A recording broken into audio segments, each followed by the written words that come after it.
कॉलेजमध्ये असताना रोज पुस्तक बदलायचं, लायब्ररीत जायचा, कादंबरी बदल, कथा बदल, रोज पुस्तक बदलायचं.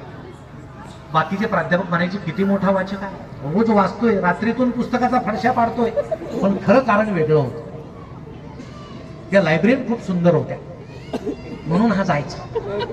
त्यावेळेस मोबाईल नव्हते. 4-5 महिन्यांनी त्याला काय वाटायला लागलं, आपण हिच्याशी लग्न केलं पाहिजे. त्यानं पत्र लिहिलं, ते देण्याचं धाडस झालं नाही. तो फर्स्ट सेक्शन मध्ये आला आणि त्यानं आत्महत्या केली. सगळ्यांना वाईट वाटलं. प्राध्यापक म्हटले चांगला वाचक होता. काही प्राध्यापक म्हटले जास्त वाचल्यामुळे गेला असेल, काय सांगतो. इथपर्यंत ठीक झालं. दुसरी गंमत अशी, त्यानं आत्महत्या केल्यापासून ती तरुण मुलगी लायब्ररीत रोज रडत होती, रोज. मग एका प्राध्यापकानं प्रिन्सिपलला सांगितलं, अहो ती रोज रडते. मग प्रिन्सिपलनं तिला बोलून घेतलं. म्हणे जाऊ दे, चांगला वाचक होता गेला, पण तू रोज का रडते. ते म्हणे काय सांगायचं सर, मी रोज त्याला पुस्तकात घालून चिठ्ठी देत होते, रोज न चुकता.